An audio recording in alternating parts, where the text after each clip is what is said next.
A gente não pode pegar os exemplos dos apóstolos, né, e sairmos aplicando de forma indistinta. Paulo fez isso por uma necessidade, uma situação em que o evangelho estava em risco e foi necessário, até porque Pedro, se de fato ele fez isso depois do concílio, ele estava agindo em desconformidade com o que ele próprio havia apoiado, né? Ele estava descumprindo a própria decisão.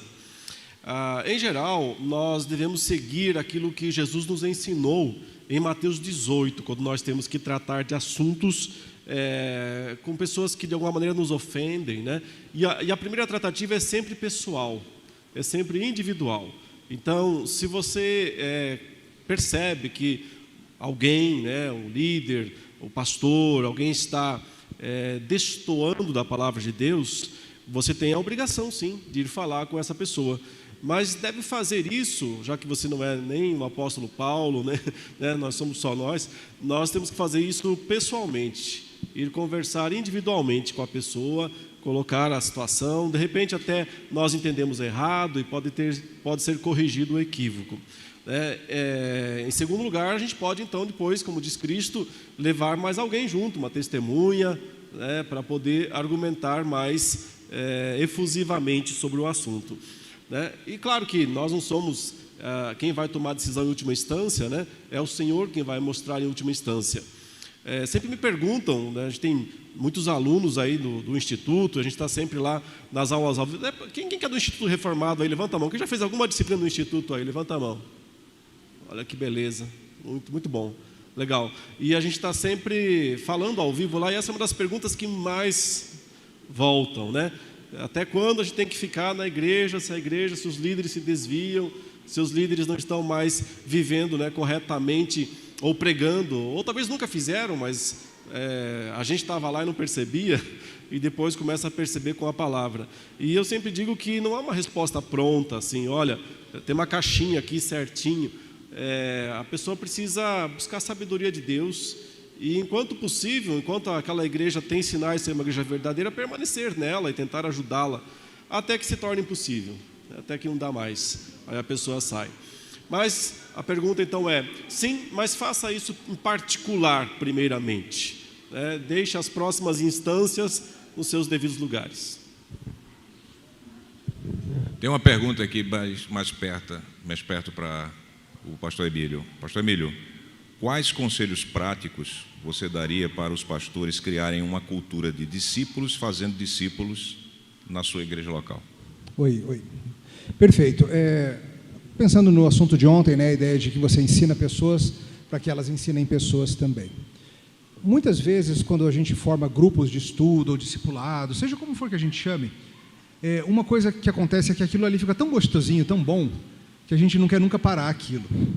Mas a gente tem que entender isso, que quando eu, por exemplo, estou andando próximo de algumas pessoas, seja chamando para almoçar, para conversar, levar para lá e para cá, eu tenho que ter como objetivo ensiná-los que eles também devem, em algum momento, começar a fazer isso com outras pessoas.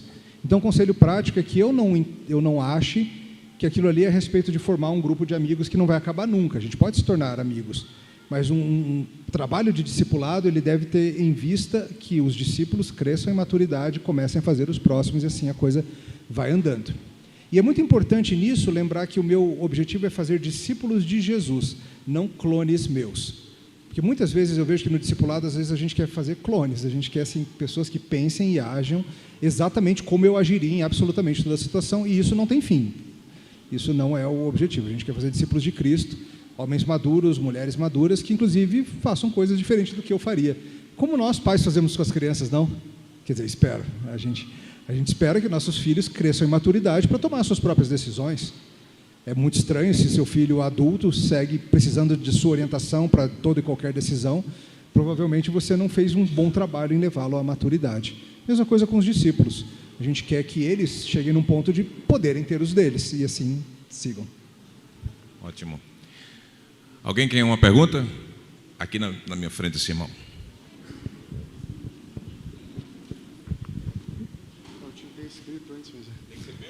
Qual o posicionamento dos pastores sobre pregadores arminianos? Se eles pregam o mesmo Deus, se eles são irmãos, tudo mais.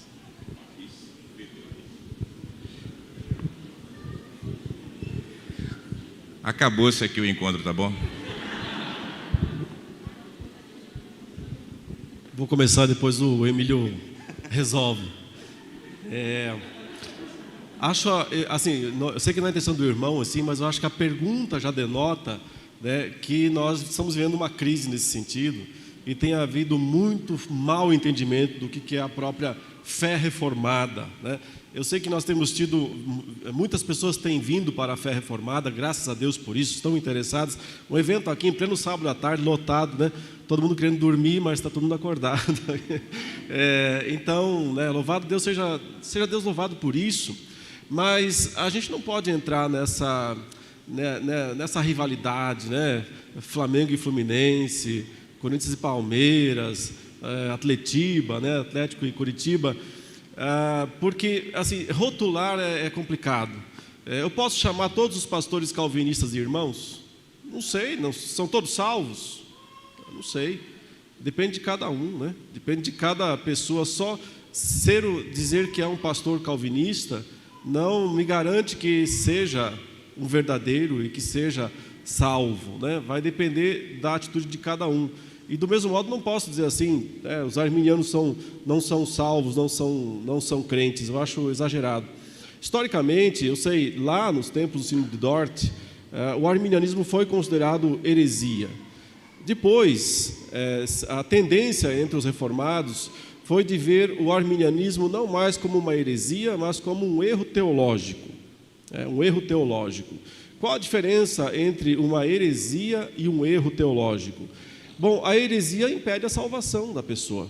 Então, se alguém é um herético, essa pessoa não só ela não tem como ser salva, como o que ela ensina não vai possibilitar a salvação de ninguém. Assim, por exemplo, quando se nega a Trindade, né? Ou quando se nega a divindade de Cristo, ou quando se nega a humanidade de Cristo.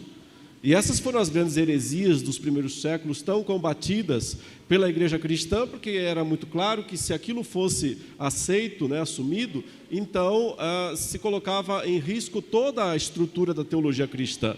Por que a circuncisão teve que ser abolida? Por que manter a circuncisão é heresia? Porque se está ensinando que a salvação é por uma obra, por uma prática em si mesma, e que isso garante a salvação. Isso, obviamente, anula, né,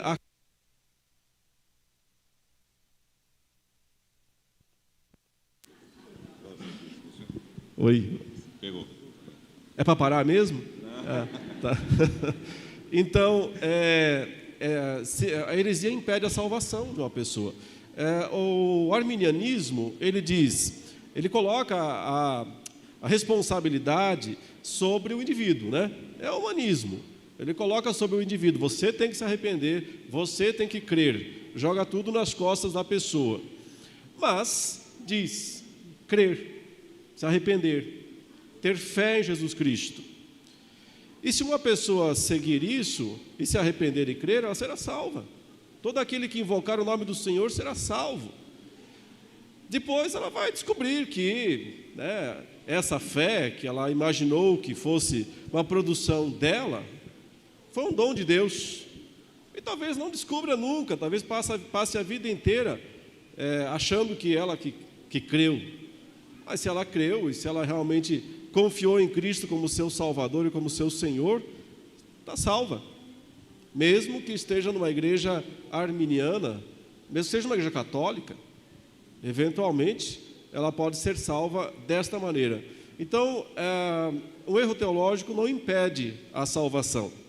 Por exemplo, se você pensar no movimento dispensacional, eles acreditam que lá nos dias da grande tribulação, nos 7 anos da grande tribulação, as pessoas serão salvas pelas obras.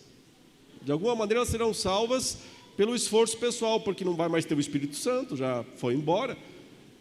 Não tem mais evangelho, então a salvação lá será pelo martírio. As pessoas vão ter que morrer por Cristo. Imagina como vai ser fácil, né? Se hoje com o Espírito Santo, com a fé, com tudo isso a gente pisa na bola, imagina sem nada, no osso, né? No seco. O sujeito vai ter que ser um mártir por Cristo. Mas eu digo, isso é uma heresia? Isso é uma heresia? defender isso é uma heresia?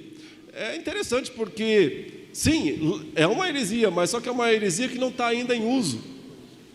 Porque se você perguntar para o irmão, né, que crê nisso, se agora é assim, ele fala, não, agora é pela fé. Então tá bom. Então tá bom, você vai ser herético só se você estiver lá. Só se você estiver lá. Se você aguentar a grande tribulação, você vai virar um herético. Mas agora, nesse momento, você não é. Você crê que a salvação é pela graça, então tá ótimo, tá tudo certo. Concordo. Pronto.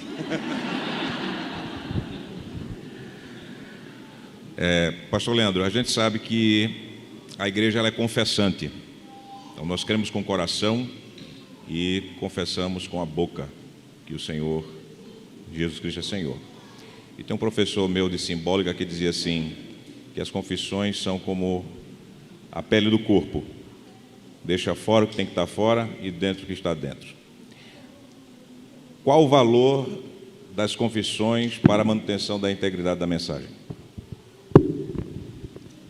Acho que o Emílio responde isso melhor do que eu, mas as confissões, elas são parâmetros, né? Elas são a cerca para manter o rebanho ali dentro da Bíblia com a palavra de Deus. A confissão ela não rivaliza com a Bíblia. A confissão ela não vem para substituir a Bíblia, em hipótese alguma. A única regra de fé e prática é a Bíblia, é a Escritura. Contudo, a Escritura precisa ser interpretada. E para que a interpretação não seja demasiadamente subjetiva, e observem que a fé reformada trouxe esse grau de subjetividade na interpretação da Escritura, não é?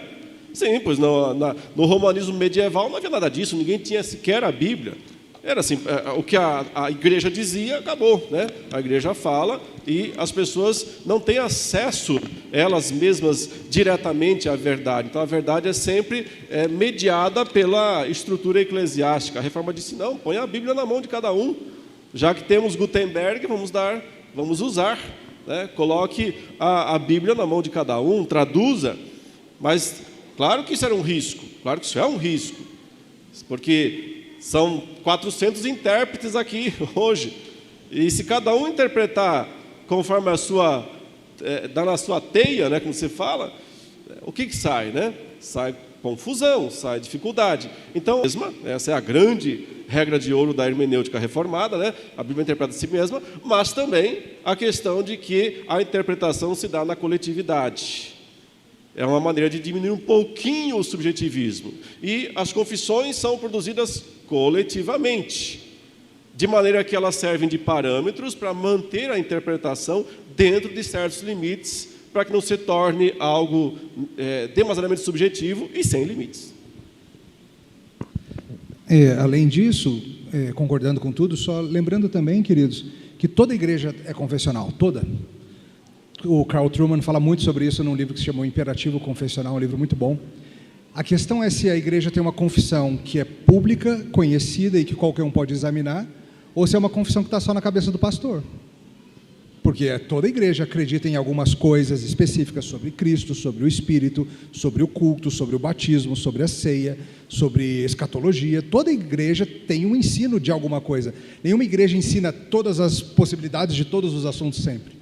A questão é uma confissão que qualquer um pode examinar. O que a minha denominação crê sobre a volta de Cristo? O que a minha denominação crê sobre batismo? Ou é uma denominação que está só ali na cabeça, uma confissão que está só na cabeça do líder, e se o líder mudar de opinião, a igreja tem que mudar todinha de opinião, porque ele mudou de opinião, e você nunca sabe o que o seu pastor pensa sobre nenhum assunto, porque ele não fala, só de vez em quando aparece. Então, toda igreja tem confissões. A diferença é se ela é explícita, formal, pública, e que você pode examiná-la e falar, estou junto. Ou você vai examinar e falar, não é bem isso que eu creio, vou procurar outro lugar. Pergunta? Irmão do vermelho aqui na frente. Depois a senhora, tá bom? Um discipulado na igreja é melhor que seja institucionalizado pela igreja? Como... Eu acho que tem muito mais de uma boa informalidade que pode acontecer aí também. Sabe, o simples fato de que cristãos estão andando juntos, que a gente não é um povo que se vê uma vez por semana no domingo, mas que a gente programa coisas juntos, que a gente pensa em fazer coisas juntos. Porque pensando em Deuteronômio 6, o ensino da lei do Senhor, ele não é apenas formal. Momentos em que a gente senta e eu te explico. Mas lembra como o Deuteronômio 6 fala sobre como a gente deve fazer com os nossos filhos? Ao sentar, ao levantar, ao chegar, ao sair, a gente escreve a lei na porta, a gente bota na testa, tem que estar diante da gente. Esse ensino da vida cristã, ele é feito no caminho, muitas vezes. Então, se a gente está vivendo com os outros cristãos, buscando a oportunidade de estar estando juntos, os mais maduros, naturalmente, vão ter oportunidades de ensino sobre a fé cristã, numa injustiça que a gente vê no trânsito, num troco dado a mais, num problema que dá na fila do cinema, sabe? Essas coisas são oportunidades de ensino, de refletir biblicamente, numa notícia que a gente vê no telejornal, numa bomba que circula no WhatsApp de todo mundo ao mesmo tempo, sabe? Quando chega um negócio que todo mundo, você viu? Sabe? Essas coisas são oportunidades de ensino, de discipulado também.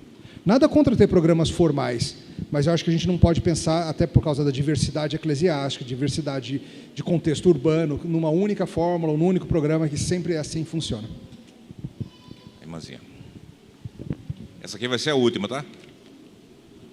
Essa aqui que tá bom. Ok. Há muitas igrejas que têm feito evangelismo em massa, querendo batizar muitas pessoas, mas sem se preocupar com a estrutura de discipulado. Quais os riscos para uma igreja fazendo isso e se é possível tratar as consequências desse problema?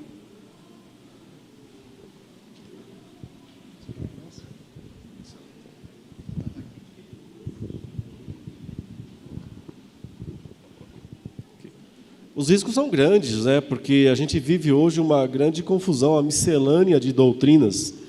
E sem preparar bem os novos membros, a tendência é a gente enfrentar problemas graves. Eu sei que o pessoal costuma dizer assim, mas lá no começo, né, os apóstolos batizavam rapidinho, eles não ficavam esperando muito tempo. O Filipe foi lá para o meio do deserto, na carruagem com o eunuco, achou um pouco de água e batizou ali mesmo e tudo ok.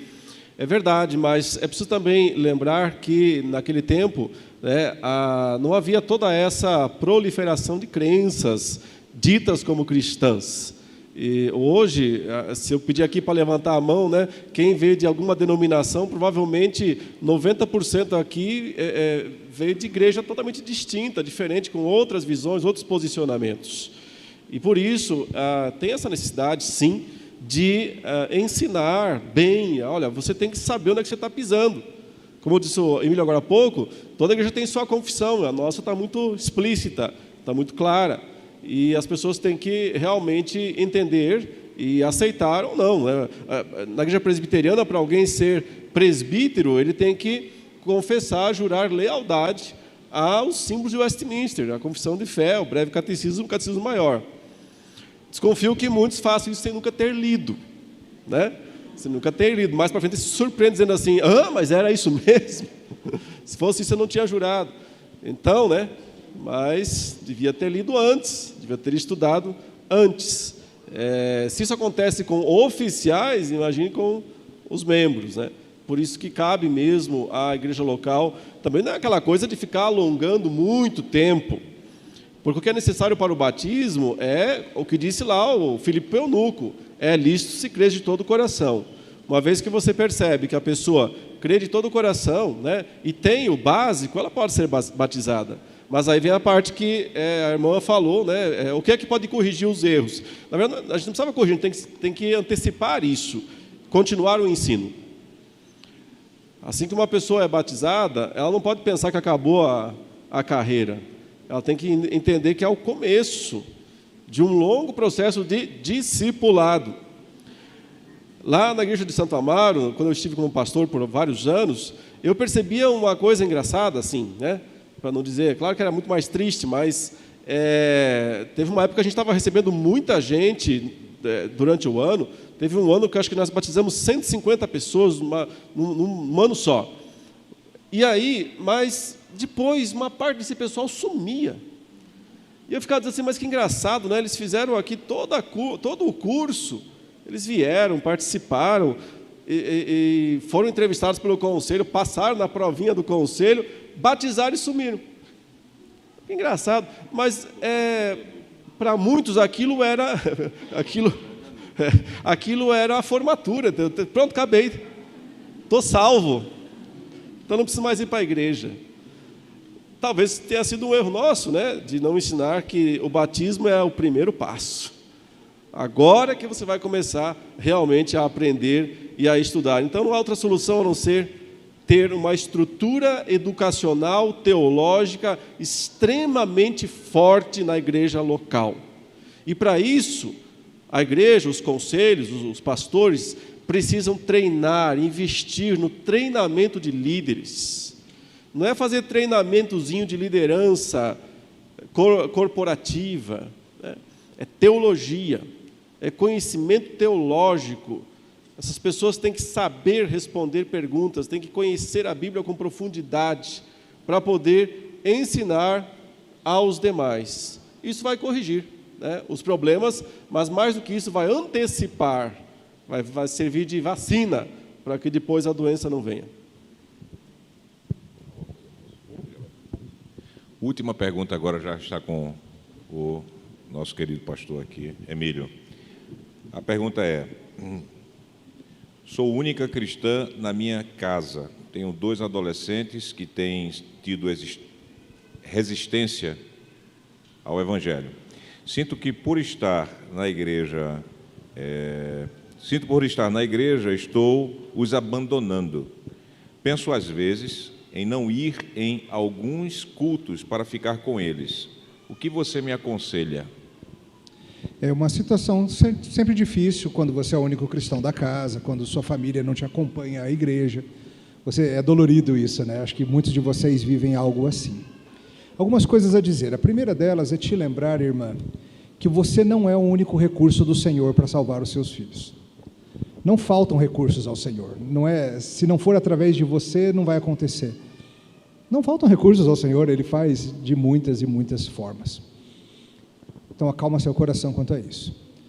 Outra coisa, lembre-se de que o ir à igreja, que você tem várias missões, digamos assim, na vida, e ensinar o Evangelho, comunicar o Evangelho aos seus filhos é só uma delas. Você também é responsável por adorar ao Senhor, esse é um mandato de Deus para a sua vida. Você é responsável por servir, além da sua casa, seus irmãos com a ferramenta que Deus te colocou na sua mão. E você precisa crescer também e ser animada na fé e as boas obras por meio da comunhão dos santos. Então, se você tomar a posição de, eu não vou mais à igreja para ficar com os meus filhos, quem sabe assim eu os ganho para Cristo, é um pouco estranho, porque você precisa de várias coisas que acontecem quando você vai ao culto público. Agora, algumas igrejas são extremamente ativistas. Tem 2 cultos no domingo, escola dominical, culto de oração na segunda, culto de estudo bíblico na terça, culto das mulheres na quarta. Então, sim, foca no dia do Senhor, no domingo, esteja com o povo de Deus nesse dia, mas talvez você possa diminuir algumas dessas outras atividades extras, que algumas igrejas têm muito mesmo. E é uma crítica que a gente pode fazer. Muitas vezes tem famílias que não se veem, porque todo dia, noite da semana, está em algum tipo de atividade da igreja. E estar com a sua família também é ministério cristão, também é parte da sua vocação. Então, talvez você possa diminuir aí em outras partes. Além disso, talvez tenha outras coisas que você pode diminuir na sua vida para estar com seus filhos que não seja o culto. Talvez tenha tantas outras atividades acontecendo, de programações, que seu prato esteja bem cheio e você possa tirar algumas coisas delas que não são cultuar com a igreja no domingo. Tá? Então, verifica isso também. E agora pensando no positivo, busque fazer, então, ocasiões em que você vai estar com seus filhos intencionalmente, seja no domingo ou fora dele. Tem culto de manhã na sua igreja? E se você se acostumar, sei lá, no domingo à tarde, chamar seus filhos para uma caminhada no parque, alguma coisa que você vai gastar tempo com eles e você vai mostrar interesse na vida deles. Então, tudo para dizer que há outras formas de você mostrar que você os ama, se interessa por eles, pelo mundo deles, pela realidade deles, que não seja sacrificando algo que é realmente vital para a sua caminhada cristã e um dever diante de Deus.